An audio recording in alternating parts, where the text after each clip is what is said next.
dididik muring-muring. Semua salah. Sholawat bid'ah. Dan ditanya bid'ah itu apa, gak ngerti.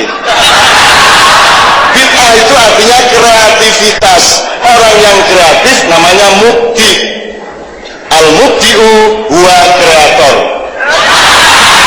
Mal kreator wa ma adro kamal kreator. Wa huwa mubdi'un yaf'alu al-bid'ah. Nah, ini contoh bid'ah ini.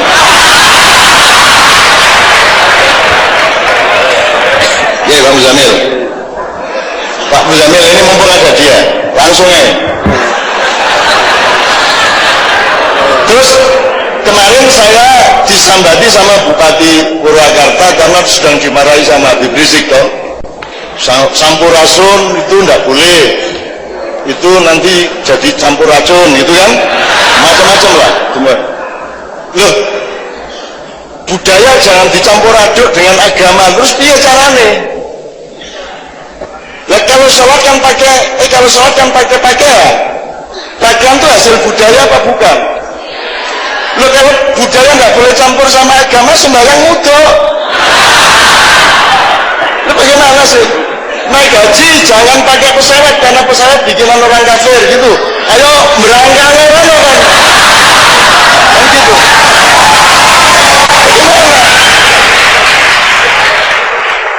Lagu Malam Kudus dipikir lagu Kristen. Saya sudah tanya langsung sama Yesus. Satu, Yesus tidak pernah mengajarkan lagu Malam Kudus. Nomor dua, dia tanya, itu lagu apa nun? Gak pernah dengar. Kan itu bahasa Inggris. Silent Night. Saya tanya, apakah bisa bahasa Inggris? Oh, nggak bisa kok. Lah iya. Sampai lu kok ruwet urip sampean ini. Seolah-olah manusia itu robot, berlaku persis seperti yang remote, kan gitu kan?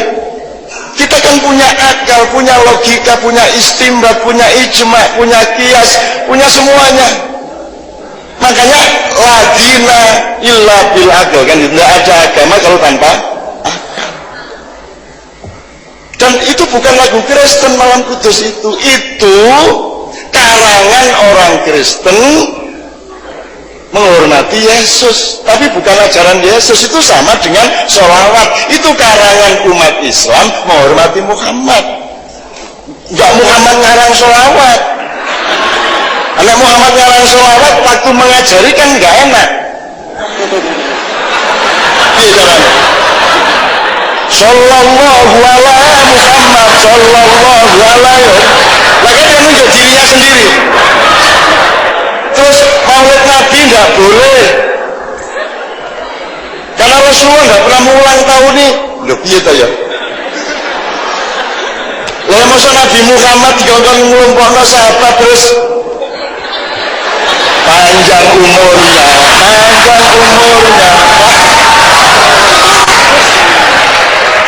Jadi harus ngerti pedomannya. Di Islam itu ada dua, yang satu namanya dimensi mahdhah, yang kedua namanya dimensi muamalah. Mahdhah itu filosofinya, prinsipnya jangan melakukan apapun kecuali yang aku perintahkan. Maka Allah memerintahkan syahadatlah. Kalau tidak diperintah, tidak usah syahadat. Allah menyuruh sholat 5 waktu, sholatlah 5 waktu. Metodenya, caranya, prosedurnya gimana? Shollu kama ra'aitumuni usolli. Sholat karena diperintah, itu mahdhah. Kalau tidak diperintah, jangan sholat. Kalau diperintah 2 rakaat, jangan 3 rakaat. Dan tidak perlu ada bid'ah di dalam mahdhah. Bid'ah itu kreativitas. Gak usah sholat dengan gerakan-gerakan yoga.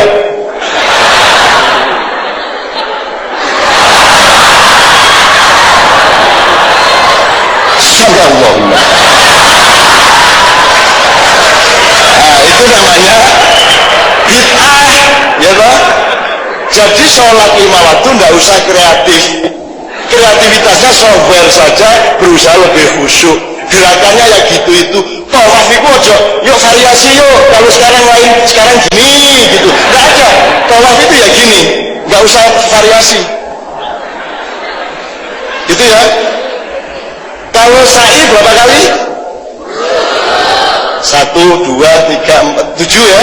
Kalau jangan seperti Kiai Kanjeng. Kiai Kanjeng dipikir kan ngitungnya 14 kali. Tadi 1, 2, 3, 4 sampai 14. Tadi loyo ngene gitu. Ada anggota Kiai Kanjeng yang 14 kali itu. Tapi orang nggak tahu kan nggak apa-apa toh. Terus Gusti Allah malah ngene, wah aku dibonusi gitu ya. Kudune ping 14 malah ping 28 ya. Oke. Jadi teman-teman sekalian ngerti ya, kalau mahdoh itu jangan lakukan apapun kecuali yang aku perintahkan. Kalau muamalah, lakukan apa saja kecuali yang aku larang. Kalau dilarang makan babi, jangan makan babi. Tapi kalau tidak ada larangan makan ayam nggak ada masalah kan gitu. Nanti baru ada prosedurnya, motongnya gimana. Misalnya ono petik dicekel terus cek, nah itu nggak boleh. Gitu ya. Jadi kalau muamalah boleh lakukan apa saja. Termasuk apakah Rasulullah pernah menyuruh Quran ditulis, dibukukan? Itu namanya bid'ah. Kan gitu. Jadi mushaf yang Anda baca itu bid'ah. Apakah Rasulullah pernah mengatakan jangan bikin Quran digital? Sebab Samsung bikinan orang kafir.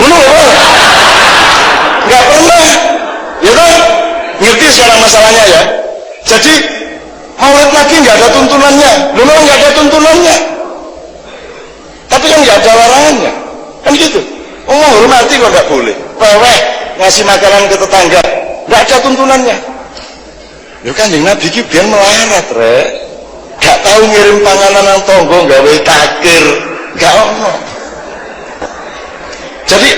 Jadi muamalah itu boleh Anda melakukan apa saja asal tidak melanggar syariat atau tidak melanggar larangan Allah. Ngerti ya? Jadi kalau santri Anda ini mau masuk kampus akan ketemu yang begitu-begitu. Nanti sholat gini aja dipersoalkan, berapa derajat?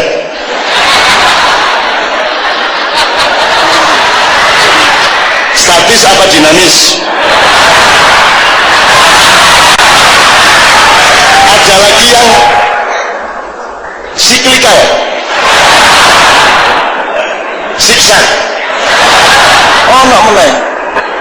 Dan tolong jangan berdebat soal itu, sebab saya tidak tega kepada yang nggak punya driji.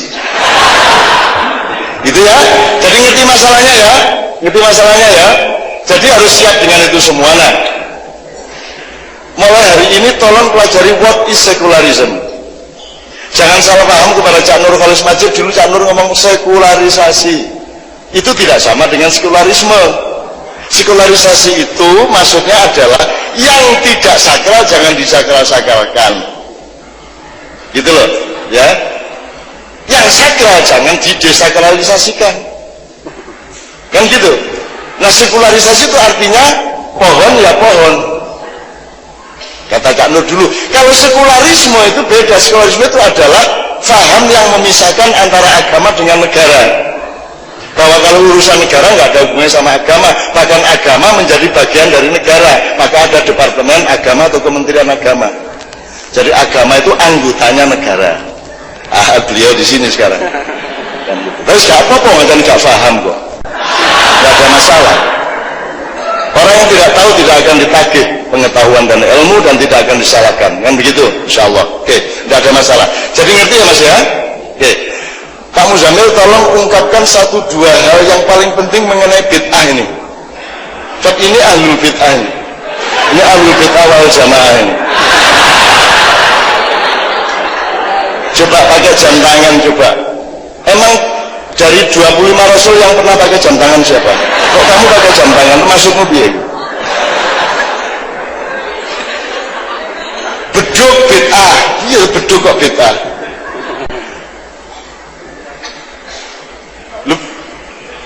Dan yang membid'ahkan justru teman-teman yang gini. Kalau beduk itu sebenarnya yang cenderung itu Kiai Haji Ahmad Dahlan itu senang beduk. Kalau Kiai Haji pendiri NU, Kiai Haji Hasyim Masyar itu tidak begitu suka beduk. Saya kewalik, nek Muhammadiyah gak ngolain beduk, nek NU malah beduk. Gitu. Jadi saya ini beduknya rumus gampangnya, aku itu timbangannya untuk beduk sangel-angel untuk melampiaskan energi ini loh. Aku nggak lulus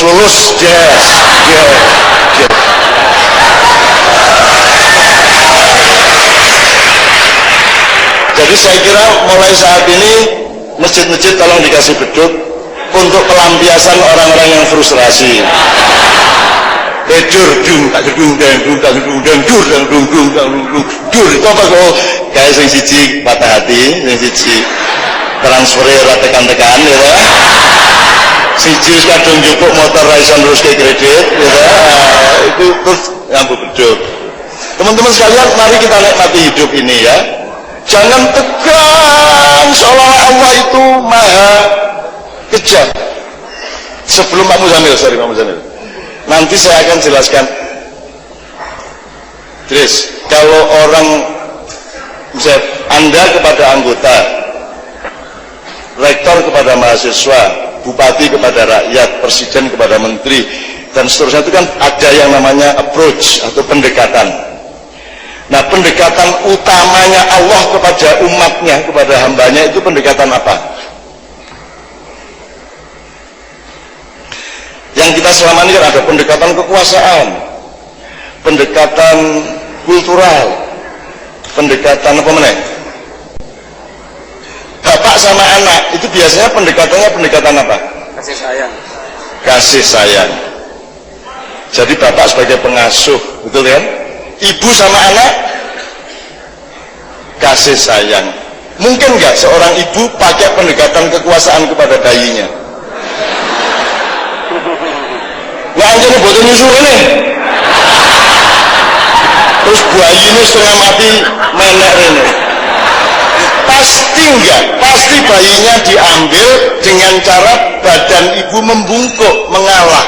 Sebagaimana Allah mengubah huruf alif menjadi ro, gitu kan? Membungkuk dan disusui. Terus siapa yang lepasin mulut dengan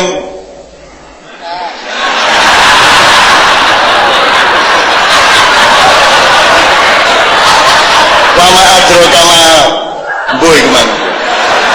Apa bayinya sih? Apa ibunya yang enak? Ah, gitu kan? Ibunya kan? So I'm going to tell you all, okay, that God comes to you. Tuh, ini. Oke. Ada urut-urutan kul a'udzu birabbin nas, kemudian malikin nas, baru yang ketiga ilahin nas, dicangkepi misal min syarril waswasil khannas alladzi waswisu fi sudurin nas minal jinnati wan nas. Surat pendek ini saja bisa menghasilkan 100 disertasi besar kalau Anda mau meneliti dan mendalami. Nah, tapi kita sekarang ambil pendekatannya dok. Kan Allah itu kan punya banyak karakter, punya banyak fungsi, punya banyak posisi, tapi kan ada yang default, ada yang primer, ada yang sekunder. Kalau sehari-hari itu pendekatan jatuh namanya, pendekatan telbok gitu. Kalau dalam hal begitu bahasa Jawa menang dari bahasa Arab maupun bahasa Inggris. Iku mang apa jenenge rek? Ana sing ngomong lugur, tiba, roto. Apa rek? Kecicir. Oh, ana meneh kecicir. Iku nek kalau barang hidup orang itu lebih banyak lagi. Tergantung ana sing geblak, berarti gegere sik. Ana sing kesosok sik. Ana sing ndelosor sawah, ana sing kejungkel, ana meneh sing nyungsep hilang mlebu suket.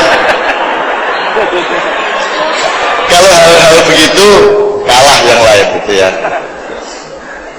Oke, tidak usah kita terusin sebab itu menyenangkan sekali kalau ngomong begitu ini.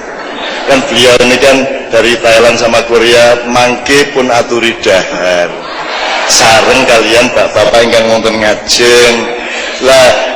Bapak-bapak Kiai Kanjeng mangke nedha sareng-sareng nggih, nedha nggih. Arek-arek mangan badha ngelontor nyekek nyosor dan banyak lagi ya. Apakah itu merendahkan? Yang terjadi kemesraan kan? Kemesraan kan? Kemesraan itu puncak agama. Karena kekhusyukan itu tidak ada dalam fikih, tidak ada syarat salat khusyuk. Ya kan? Maka kekhusyukan setelah fikih itu di atasnya ada yang namanya cinta, yaitu kedekatan, fokus dan konsentrasi kepada Allah, itu namanya kekhusyukan. Kekhusyukan itu menghasilkan kemesraan. Maka mari kita belajar mesra. Kadang-kadang mesra dengan kata-kata yang seolah-olah kurang ajar, padahal itu sangat mendekatkan kita.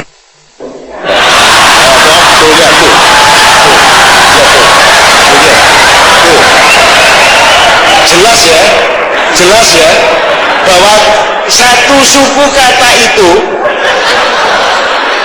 membuat kegembiraanmu melonjak langsung. Kita masih belum sampai kepada tajaman dari ilmu kita pada malam hari ini. Kita pelan-pelan. Jadi katakanlah kalau sampai jam 12 umpamanya, itu harus sudah sampai kepada tajaman ilmunya itu, pengkerucutannya. Oke. Sekarang Mas Idris, saya mungkin mohon kepada bapak-bapak dulu atau kepada teman-teman kita. Can you, saya mohon Mas Idris tolong diatur. Ya, sahabat Faus itu nanti yang akan bicara tentang bimbel mata air khusus santri-santri di pedesaan. Kita 3 tahun terakhir mengalami problem ketika kita mau masuk ke perkotaan. Lifestyle kita berbeda, cara pakaian kita sudah berbeda. Kita mau masuk ke SMA Negeri Jakarta pun banyak masalah. Sementara di beberapa media massa selalu mengatakan, terutama di tahun 2009 ada salah satu media massa yang kepleset menyebut salah satu ekstrakurikuler keagamaan di sebuah sekolah negeri di Jakarta adalah bagian dari agen sebuah terorisme.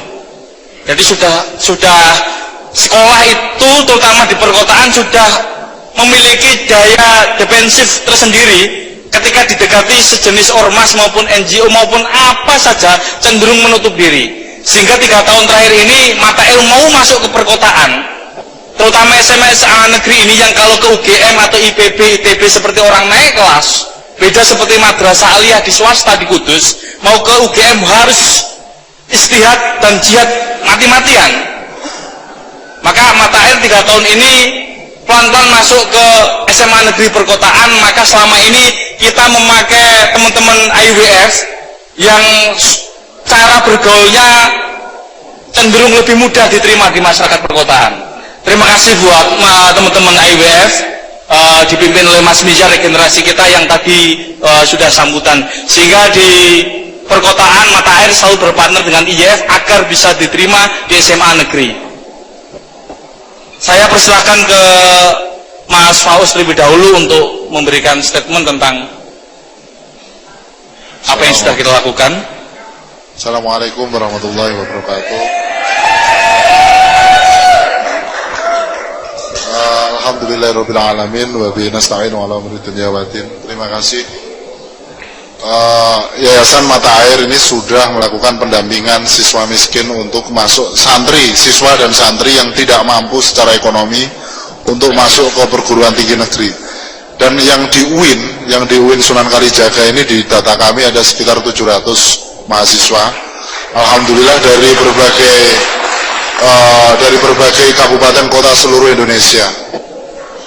Dan seluruh yang kami dampingi di seluruh Indonesia hari ini di data kami ada sekitar 4.753.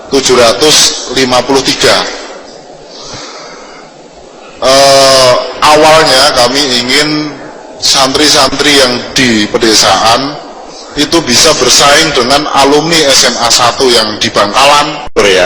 Bercerita mengenai Kim, seorang tentara Korea namanya Kim.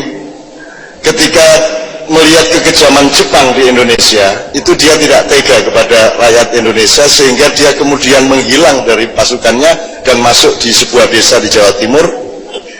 Kemudian dia pelan-pelan menjadi Muslim, dia menjadi orang Islam. Nama Kimnya saya nggak tahu kepanjangannya, kemudian diubah menjadi Mustaqim.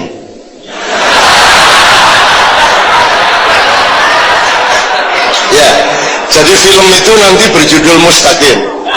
Gitu. Harap Anda ketahui, ini saya belok sedikit. Orang Korea sangat nasionalistik, sangat menghargai dirinya sendiri. You tell him.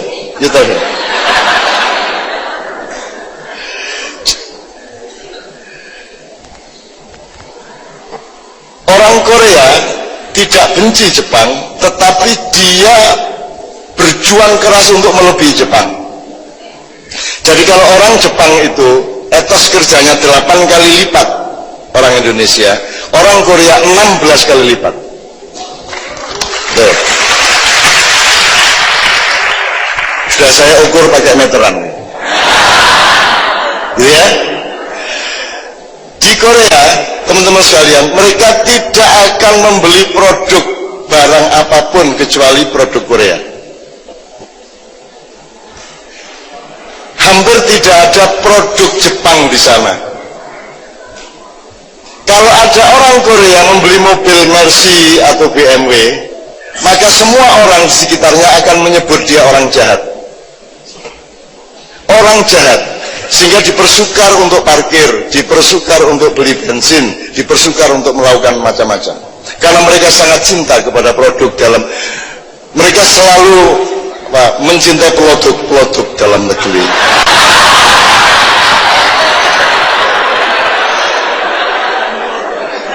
Ya.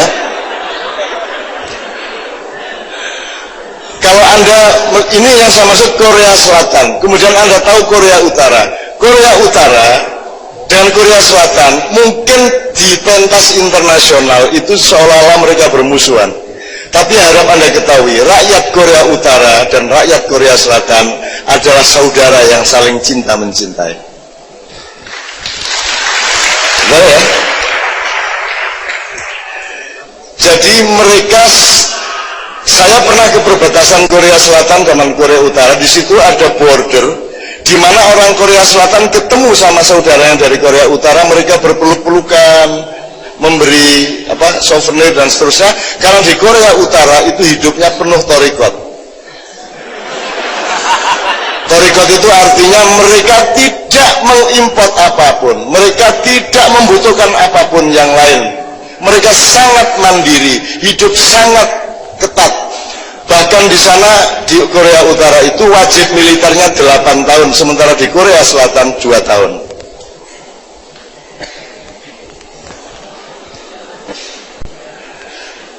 Ya, di Korea saya kasih dimensi-dimensi untuk supaya kita belajar sama Korea.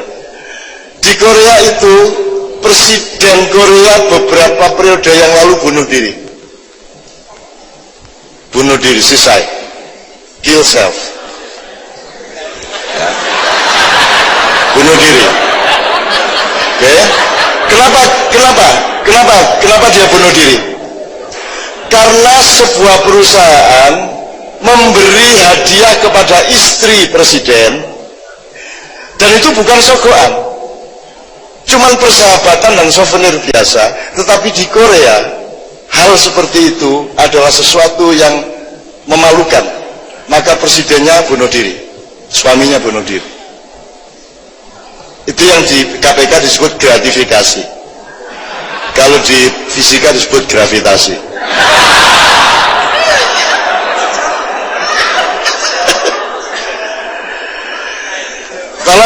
Tolong diingatkan, Mbak, ada sebuah kapal tenggelam yang mati sekitar 130 siswa SMP. Oke? Di Korea itu pemiliknya langsung jadi terdakwa. Semua langsung jadi terdakwa, pakai hukum atau tidak ada, dia langsung jadi terdakwa. Dan pemilik seandainya suami istri anaknya lari, dan untuk mendapatkan dia, kalau Anda bisa menunjukkan di mana dia, Anda mendapat hadiah triliunan rupiah kalau dihitung rupiah. Tapi saya waktu itu nyari anaknya, soalnya hadiahnya sekitar 1/4 triliun. Tak dolei nganggo ngene iki.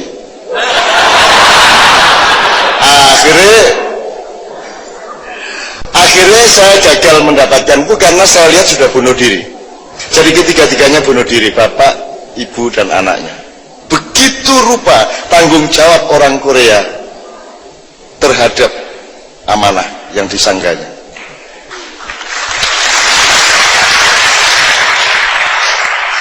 Di dalam Islam bunuh diri itu haram pasti. Tetapi saya kira ada juga ukuran lain. Dia bunuh diri karena dia merasa malu tidak bisa memenuhi amanat. Yang begitu. Di Indonesia,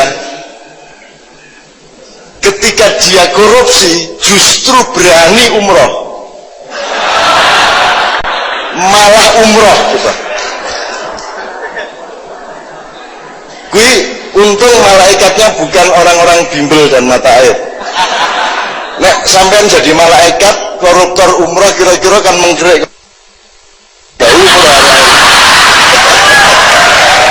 Itu ya, oke. Saya terusin soal Korea.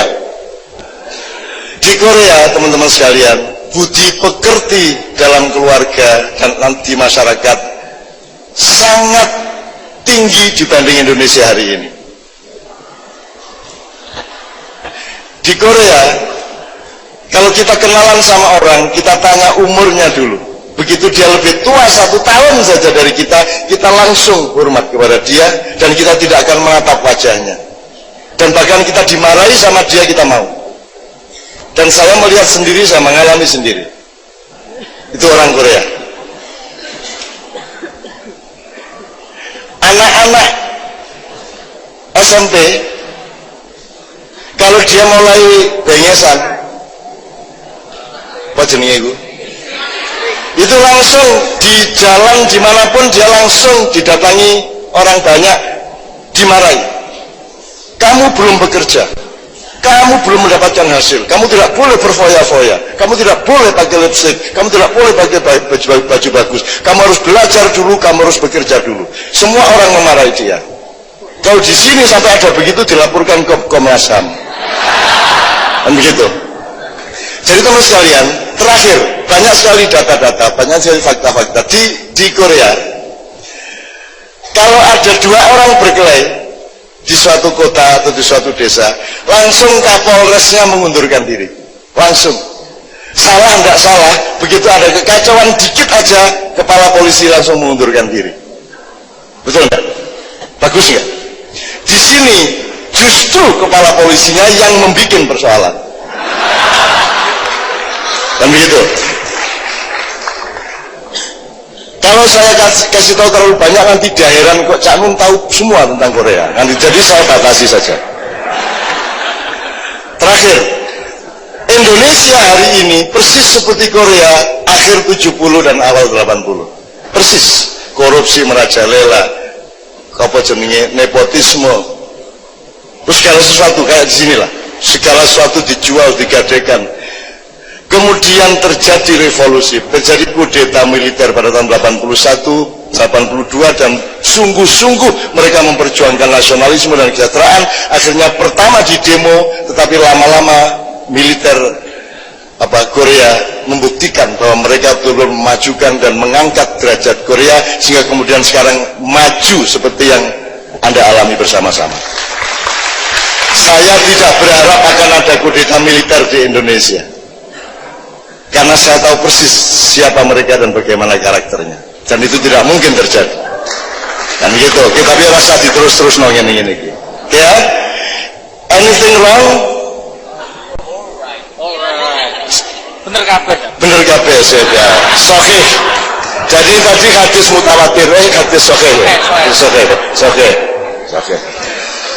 Saya sering ke Korea, saya kenal banyak orang Korea. Saya punya anak-anak sangat banyak di Korea.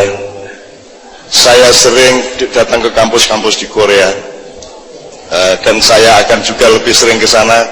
Paling tidak di 2 tempat Seoul dan Busan dan sekitarnya. Sampai-sampai anak saya itu wajahnya persis orang Korea. Dan special thing I should tell you, bahwa anak saya yang sekarang SMA kelas 1 itu dia menguasai 3 bahasa selain Indonesia. Satu, dia menguasai bahasa sejak kelas 5 SD. Alhamdulillah anak saya TOEFL-nya 603 waktu di SD kelas 5. Kemudian bahasa Turkinya selalu 100, dan dia tanpa belajar kemana-mana dia berbahasa Korea, menulis Korea, dan mengerti segala hal mengenai Korea. Saya terus berharap ingin dirabi wong Korea mati aku ini. Saya tidak tahu, tapi pokoknya yang baik-baik. Jadi Korea sangat dekat dengan hidup saya, dengan keluarga saya, karena kami sering ke sana, dan anak saya hafal lagu Korea lebih dari 100. Anak saya yang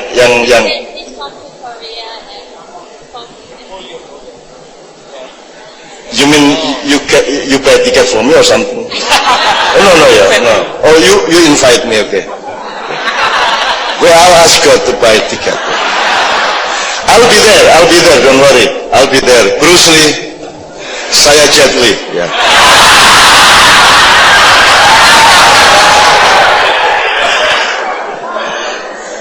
No. It's okay. Teman-teman sekalian, ada yang pernah ikut karate Kyokusen apa? Apa jenenge, Mas? Aku iki nek ngono iku pelat aku. Kyokusenkai ya. Teman-teman sekalian, pendiri karate yang sekarang menyebar di Indonesia, Kyokusenkai itu yang dari Jepang, itu pendirinya adalah orang Korea. Orang Korea yang mendirikan. Mungkin dia tidak tahu. Jadi ada seorang Korea imigrasi ke Jepang, dia hidup di pasar menjadi kuli, kemudian ketahuan dia orang Korea, dia dihina-hina, dia mau dibunuh segala macam, sehingga kemudian dia belajar bela diri dengan seorang guru dari Korea juga. Kemudian dia namanya Baidal ya. Dia kemudian menjadi orang yang karena dalam tanda petik karena kesengsaraannya, kemudian karena dia dihina-hina terus oleh bela diri Jepang, maka kemudian dia belajar ke puncak gunung, badannya menjadi sangat kuat, dan dia datangi setiap perguruan karate di Jepang, dan dia ajak berkelahi, dan dia menang dan tidak pernah kalah. Bahkan kemudian sudah tidak ada yang bisa dilawan lagi, maka dia melawan beruang, dia melawan banteng, dan seterusnya. Kemudian dia mendirikan karate Kyokusenkai itu kira-kira. Itu teman dekat saya.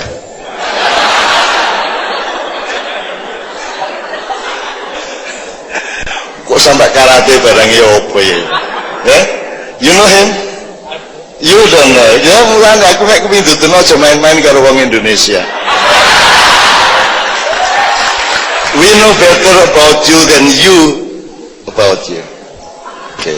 Dan kami kagum sama Korea. Orang Korea sangat baik-baik, yang baik.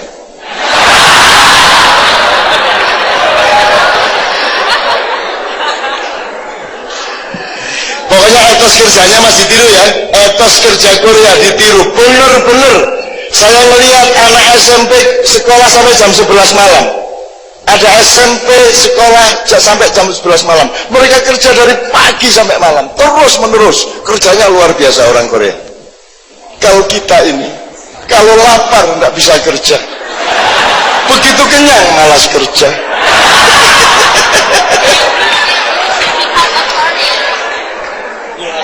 He said that I should become a Korean. I am Korean.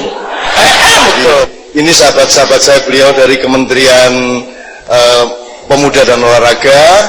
Ini teman saya sesama Intel.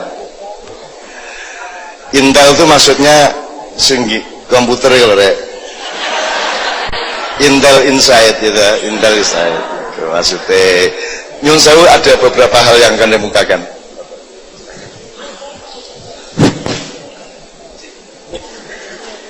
Bismillahirrahmanirrahim. Assalamualaikum warahmatullahi wabarakatuh. Alhamdulillah pada kesempatan malam hari ini kita bisa hadir di hadapan calon-calon pemimpin, karena usianya usia mahasiswa dan pemuda.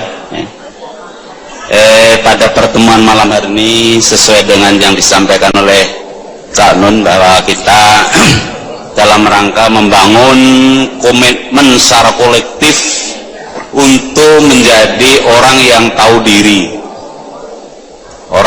diri, karena semua yang disampaikan banyak hal tentang penyadaran tentang diri kita.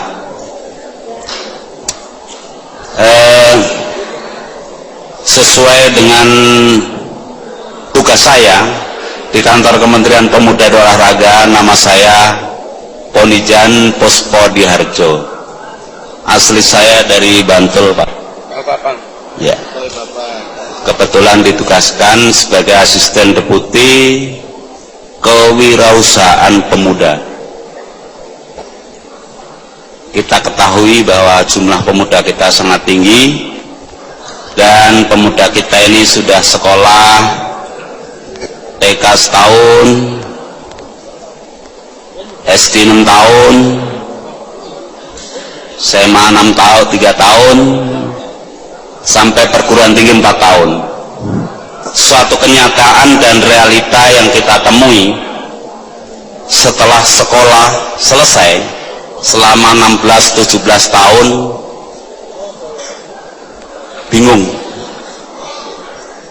tidak yakin terhadap dirinya, akan optimis menatap masa depannya, gagap, ragu, karena mindset awal supaya bisa kerja. Ternyata realita yang ada, pemerintah tidak menerima lapangan kerja, sehingga di usia yang sangat produktif ini terjadi penambahan pengangguran. Ini masalah yang besar yang kita hadapi. Tugas saya suruh mencetak petarung, calon-calon fighter menghadapi kehidupan, harus mampu membangun keyakinan dirinya akan masa depan. Maka tentunya kita harus segera dan mulai membekali diri kita dengan melalui proses menyadarkan diri, supaya kita menjadi orang yang tahu diri. Kita ketahui usia adik-adik pemuda itu 16-30 tahun. Diharapkan pemerintah selama usia pemuda mampu membekali dirinya, sehingga lepas usia pemuda diharapkan sudah mampu memainkan peran. Selama berproses inginnya pemerintah, karena membekali diri penuh dengan kesadaran, penuh dengan keyakinan, maka begitu lepas tertanam jiwa leadership, tertanam jiwa mempelopori, tertanam jiwa mandiri. Maka ini apa yang disampaikan, kalau kita mau sadar, seperti diri saya, usia saya sudah 56, berarti saya itu tidur sudah 28 tahun. 28 tahun untuk tidur, berarti meleknya 28 tahun. Masih usia kanak-kanak, anak-anak, anak sekolah tidak berbuat apa-apa, sehingga nilai hidup saya ini yang produktif sangat sedikit. Saya sudah 56 tahun dan sudah 32 tahun mengabdi kepada pemerintah. Nah, untuk itu kepada adik-adik pemuda, penyadaran ini penting tentang menghadapi realita kehidupan, dan kita harus mampu menyiapkan diri. Kita tatap dengan penuh optimis penuh dengan keyakinan, maka mulai dari sekarang harus memulai berbuat sesuatu, merubah sesuatu yang ada di dalam diri kita itu kurang, sehingga nanti pada saatnya lepas dari usia pemuda kita sudah siap untuk memainkan peran pada saatnya. Bisa jadi pemimpin, bisa jadi pengusaha, bisa jadi apa saja yang nanti bermanfaat, menjadi bekal hidup di kemudian hari, mampu menaik hidup ini supaya memiliki makna dan memiliki arti.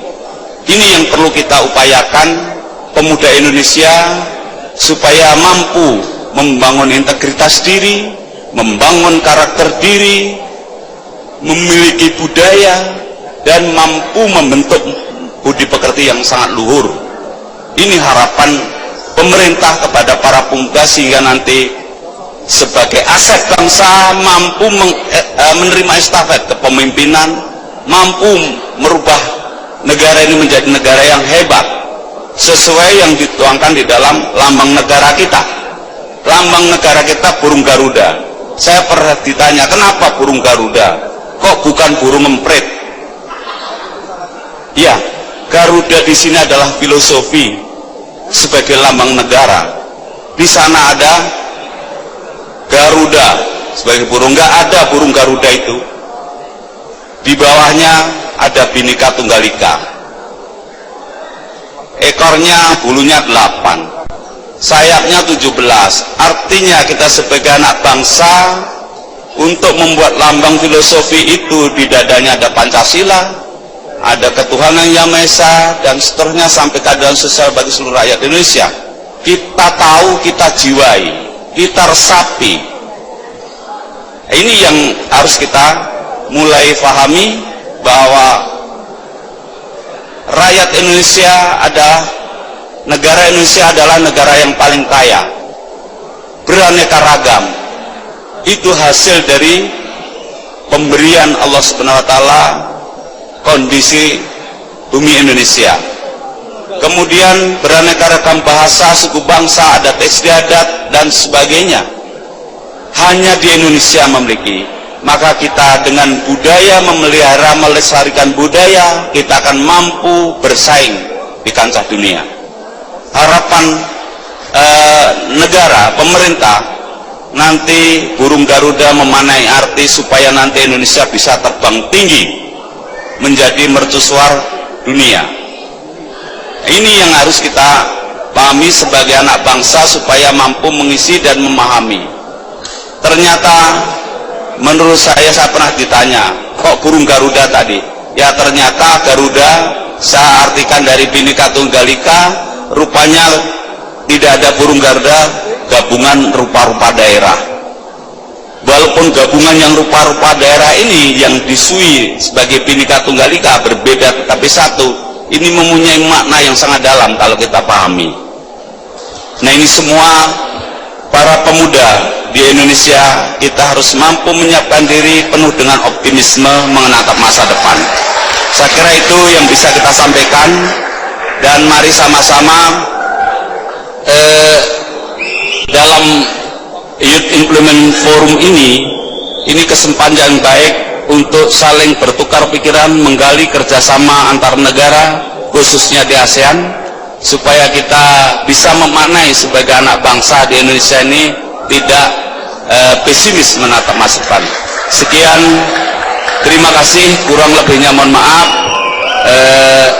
Pada saat kesempatan ini ucapan terima kasih karena Bapak Menteri tidak mengikuti secara sampai malam, ada segera balik ke Jakarta. Saya ditugaskan untuk menemani dan untuk mengikuti acara ini. Terima kasih. Assalamualaikum warahmatullahi wabarakatuh.